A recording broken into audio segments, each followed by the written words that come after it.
creo que los derechos humanos, si bien nadie duda que los reos tienen derechos humanos, pero yo creo que algo que no se ha hecho y ningún procurador lo ha hecho antes, o por lo menos yo no recuerdo, discúlpeme si usted lo hizo y no me acuerdo yo, pero no han defendido los derechos humanos de la gente honrada.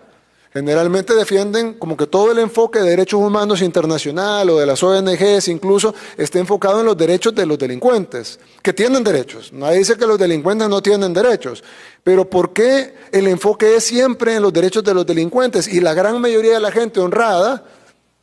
nadie le importan sus derechos. En este país pasamos 30 años siendo acribillados, asesinados, renteados, violados, extorsionados, amenazados, y viviendo en zozobra y nadie dijo nada, pero de repente agarran a los que matan, a los que rentean, a los que violan y de repente hay que ver los derechos humanos de ellos. Sí, tendrán derechos humanos, pero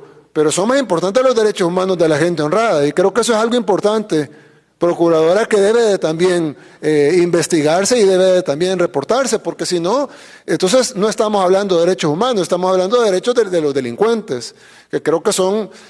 dos cosas distintas. Derechos humanos son todos, y los derechos y las personas que no tienen sus derechos restringidos son las personas honradas, porque los otros tienen derechos humanos, pero tienen derechos restringidos. Por ejemplo, no tienen derecho al voto, no tienen derecho a la actividad económica, no tienen derecho a la libertad.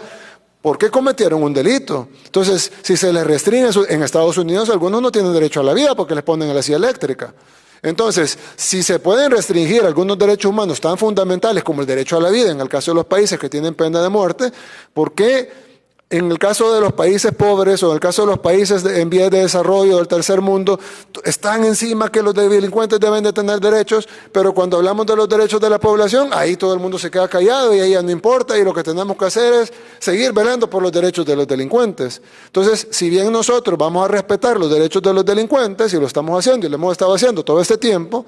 pero nuestra prioridad va a ser los derechos de la población honrada, que son los que no tienen sus derechos restringidos porque no cometieron delito.